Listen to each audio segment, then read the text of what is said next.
За юу яцгаанда миний бяцхан сонгинууд минь. Хамгийн сүүл кино тайлбар оруулснаас хойш маш урт хугацаа өнгөрсөн байна. Яг үү тэгээд шинэ жил цагаан ногоон сар инээ тэрэгэд ерөөсө зав гарч өгөхгүй байсаар байгаад л өнөө гүрлээ шүү дээ.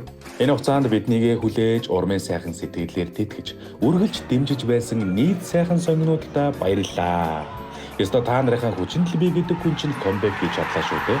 За тэгээд гол ярианд оръё. Өнөөдрийн та бүхэндээ ярьж өгөх гэж байгаа тэрхүү гайхалтай кино болвоос Old Boy, Цасаанцлагч, No Other Choice гэд олон гайхалтай киногоор олноо танигдсан алдарт Пак Чан-ук найруулагчийн 2002 онд нээлттэй хийсэн Sympathy for Mr. Vengeance хэмээх кино юм. Пак Чан-ук найруулагчийн The Vengeance Trilogy буюу Өшөө авалтын трилоги гэж байдаг ба үүнээс хамгийн алдартай та бүхний мэдэх Old Boy. За тэгээд энэхүү трилогийн хамгийн ихний анги болох ноён өшөө авагчийн түүхээр та бүгдийг аялуулах гэж байна. Хүний доторх уур хилэнгээс үүдэн төрдөг нэгэн аимшиг зан чанар байдаг бөгөөд энэ нь заримдаа хүнийг хүнлэг бус үйлдэл хийхэд хүргэдэг. Өш хонзонгийн сэтэл нь хүнд анханасаа байдаггүй. Харин цаг хугацааны явцад тэдний доторх уур хилэн цөхрөл нэмэгдсээр аимшигт гэмт хэрэг үйлдэхэд хүргэдэг билээ. За ингээд олон юм нуршаад яах вэ? Хөөрхөн бяцхан сонгинууд минь лайк болон саба дараад киногоо хүлээн авнаа.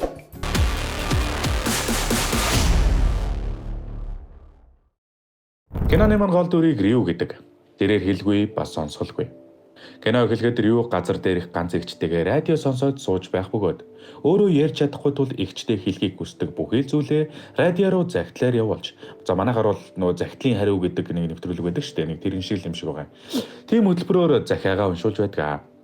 Энэ үеэр бид эгч дүү хоёрыг түшиж тулах хүн байхгүйг, эгч нь бөөрийн архаг дутаглаас болж өнөө маргаашгүй болчихсон байгааг болон Рю эгчтэй донор болохоор өргөдөл гаргачихсан байгаа зэргийг нь олж мэднэ.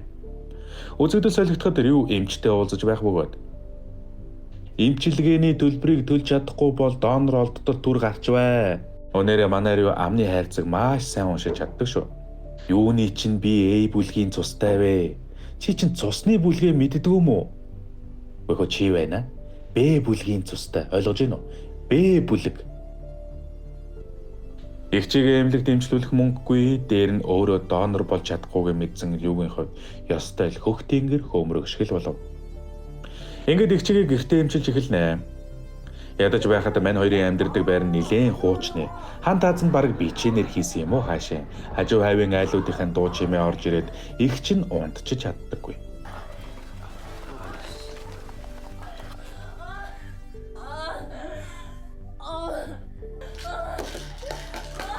За нэг иймэрхүү байдалтай өдөр хоногуд өнгөрч байтал гай болж Рюгийн ажил дээр цомгтол болоод манай хүн орлогын их усүрээсээ салаатгадаг. Ажилч байхгүй, мөнгөч байхгүй, итгэл найдваргээд юу ч байхгүй болно хөөрхий. Тэгтэл нэг өдөр юу хар зах дээр хууль бус эрхтэнд амьдардаг нөхдүүдийн талаар дуулаад өөрт нь үлдсэн цорын ганц боломж гэж бодоод яваад очлоо. Барилгын балгас дотор бараг мэс заслын өрөө мөрөө хийчихсэн харваач худлаа нөхдүүд байгаа штэ. Тэднүүсийн босс гэж нэг ихч 10 саяг өгөөд за дээр нь нэмээд өөрийнхөө өрөөсөн бөөрийг өгөх юм бол эгчид чинь таарах A бүлгийн цустай хүний бөөрийг олж өгч болно гэд Рюг явуулчихдаг. Манай хүн шинжин бодлоо. Ингээд ажилласаа гинэ талагдсны тэтгэмж гэж авсан мухар 10 сая воно бариад өрөөсөн бөөрөө нэмж өгөөд эгчтэй тохирох бөөр авахаар яваад очлоо. Гэрэл нэг унтраалс ирсэн байдгүй.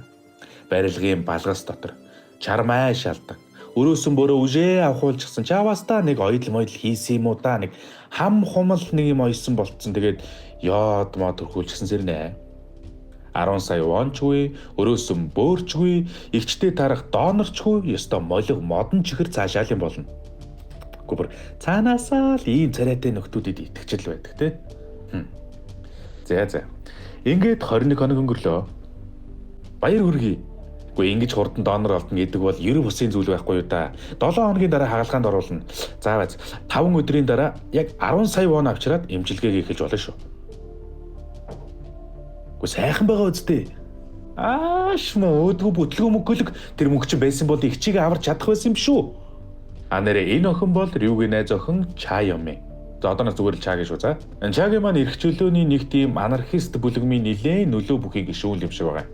За. Ингээд мань хоёр арай тайвшраад 7 хоногийн дотор яаж мөнгө олох талаараа ярилцлаа.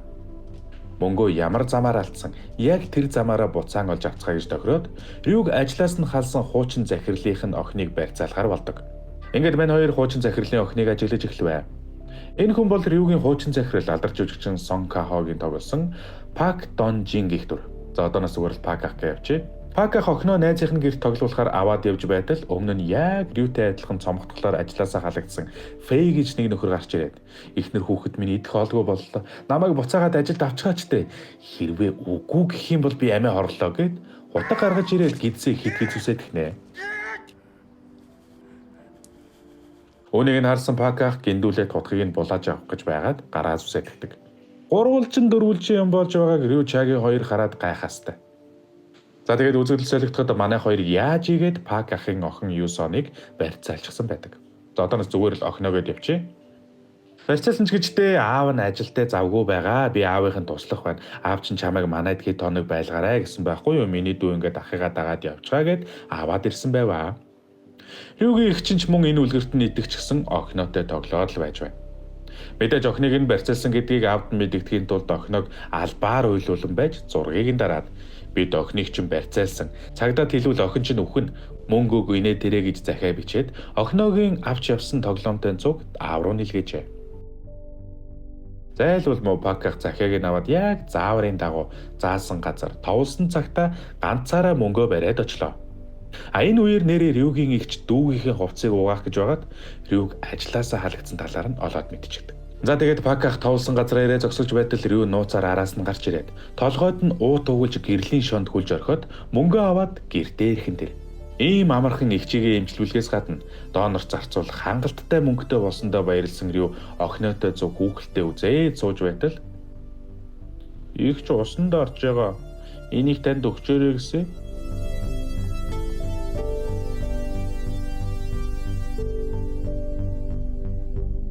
Хайртай дүүгөө өөрөөс нь болж яаж зовж шаналж гүбэр аргаа барахтаа гэмт хэрэг хүртэл үйлдэж байгаад сэтгэл нэвтэрсэн их чинь дүүгийнхэн өмнө булж чулуу болохгүйгээд вананд судсаа ханаад амиа хорлцдог. За эндээс л манай кино жинхнээсээ эхэлж байгаа юм да сонгинууд минь. Харамсалтайгаар игчигээ алдсан Рю игчийнх нь амьд байхдаа хэлдэг байснаар багадаа тоглодог байсан төрлөг нутгийнхаа голын ирэг дээр оршуулахаар түүний цогцыг охинотой хамт аваад явнаа. Шөнжөнгөө давхиж очих газараа ирээд охиног машиндаа унтуулж үлдээгээд игчийнхэн цогцыг үүрсээр нэгэн модны дор оршуулв.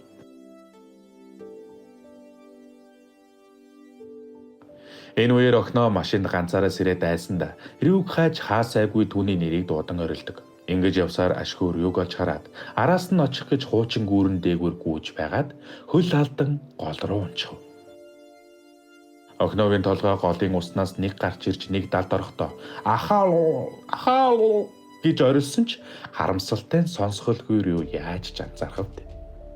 Игчигээ оршуулж дуусаад сая нэг эргэж хартал охиноо айл хэдийн голын усанд живсэн байлаа.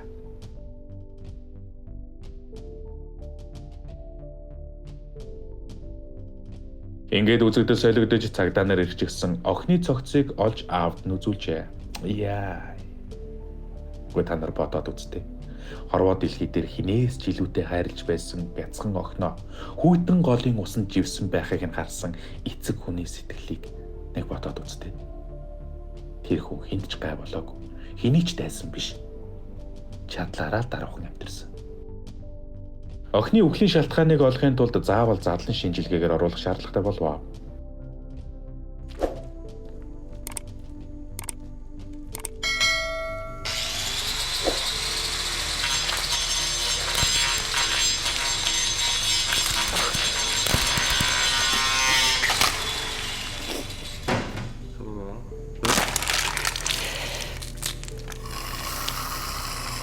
Гэл нэг юм хуулаад ч байгаа юм уу?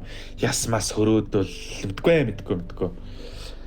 Хамгийн гол нь аавынх нь нүдэн дээр ийм зүйл болж байна гэж боддоо. Ингээд охиныг чандралахаар болов. Пак ахын салсан ихнэр охиногийн ээж ирсэн байх ба. Тэнд байх бүхэл хүн сэтгэлээ барьж дийлэлгүй уйлцгааж байв.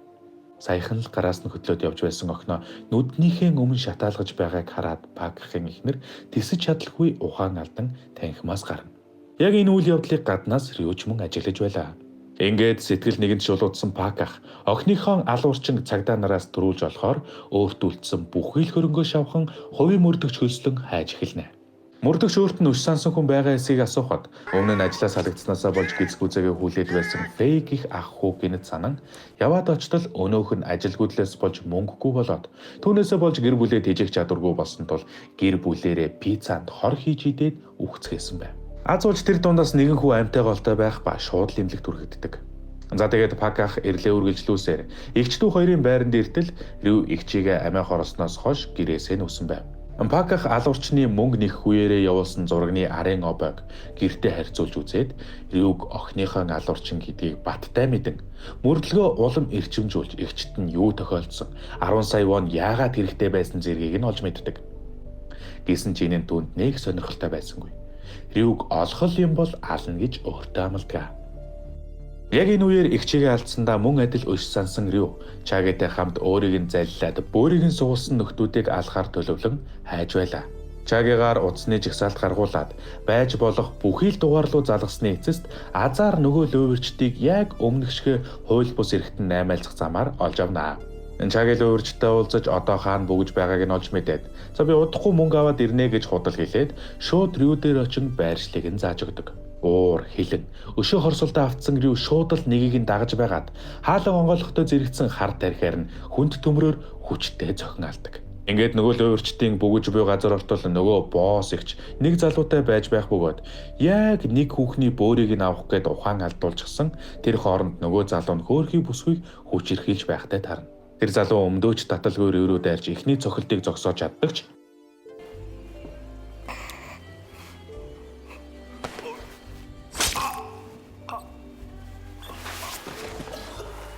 гол судсан таарч гэж.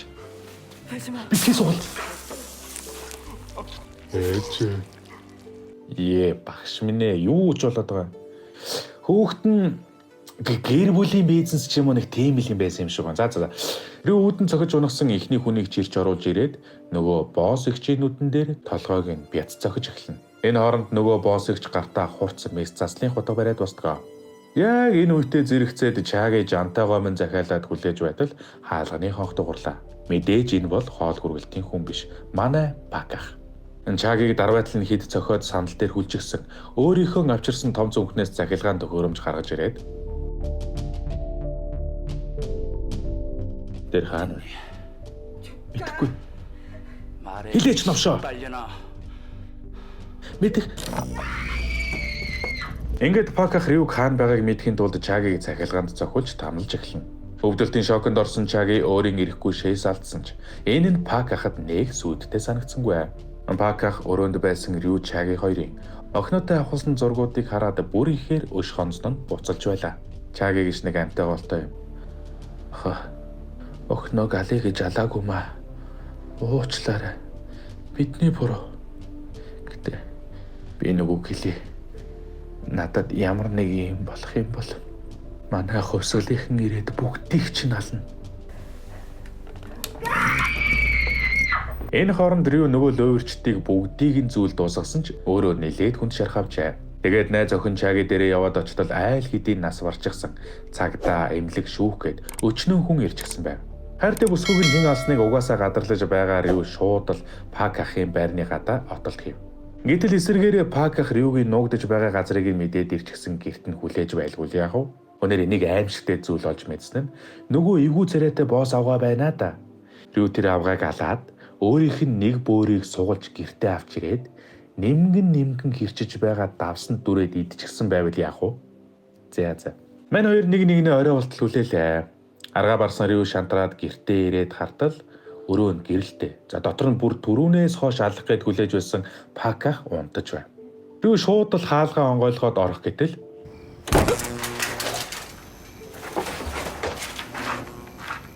Пак ах юугээл алах гэж байгаа алуурчныхаа гэрт тайван унтаж байхад хаалганых нь бариулнаас нөгөө цогоор цогоолдог тэр багжаа уучихсан байлгүй яах вэ? Ухаан алдсан Рюг гэртэн чирч оруулаад өөрийнхөө хамаг уур бухимдлаа гарган цохиж эхлэв. Тэгээд яг алах гэж байснаа энэ мөг ийм амархан унтж байхад нь ийм тайван өхүүлчихгүй гэж бодсон уу яасан? Охиных нь живж өгсөн голд авч ирнэ. Рюг чирсээр байгаад голын нилээн гүн хэсэг тэрв. Тэгснээ бүр уяаг нь хүртэл тайлж өгөөд би чамайг сайн хүн гэдгийг ч мэднэ. Тийм болохоор би чамайг алж байгааг ойлгож байгаа зү. Тийм үү? Чи ойлгож байна уу? Паках ус руу шумбаж ороод Рюгийн хөлийн шөрөмсийг нь тасалчихдаг. Ингээд Рю маань үхлээ. Байна уу? Энэ чоны имлгээс залгаж байна. Би үн чоны хүүхэд асраа хамгаалагч юу? Өдөөс хойш энэ хүүхдийн би сайжрахгүй байсараагаар нас орчлаа. Хурдан ирээ цогцыг нь даатгаж авна уу? Яг энэ үеэр нөгөө амьтаа голтой байсан нөгөө фэн ажилтны хүү бас үхээд гинэ. Рестор юу ч болоод байгаа. Ингээд мэдээж хүн алчсан хүн чинь цогцыг нуух гээд газар ухаад байж байтал шаал танихгүй дөрөв нөхөр хүрээд ирэв. Тэгээд үеийн зөрүүгөл мөн байна гээд Пакахыг гурван талаас нь хид хідэн удаа хутгалаад унгааддаг. Тэрээр эцсийн хүчээ шавхан мөлгсөөр байж машинаа түшээд хэвдэж байтал тэр цаанаас хамгийн доожоогүй нэг нөхөр хурж ирээд цээжин дээр нь захиа тавьж байгаад түүнтэйгээ цуг Пакахын цээжийг нэвт хутгалжгаад яваад өгдөг.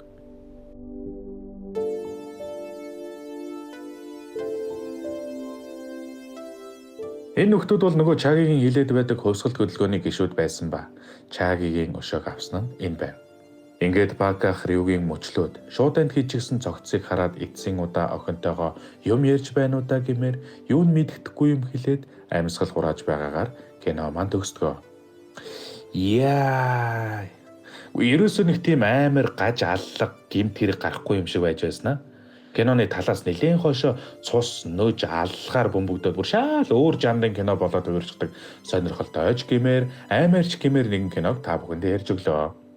Ерөнхийдөө өш хонцон гэдэг бол зүгээр байж байгаад л гараад ирдэг зүйл биш.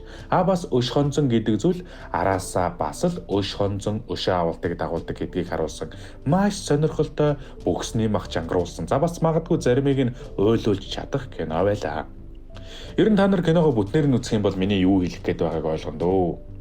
За тэгээд хөөрхөн бяцхан сонгонууд минь манай Onion Movie Channel та бүхэндээ зориулаад Onion Podcast гээд цоо шин контентыг эхлүүлсэн байгаа шүү. Кино урлагтай холбоотой мэрэгжлийн зүйлсийг тэнд ярих болно. Тэгэхээр та бүхэн лайк болон сабаа дараад үзэх юм бол бидний хийж байгаа гоё сонирхолтой контентуудыг цаг алдалгүй үзэх боломжтой байгаа шүү.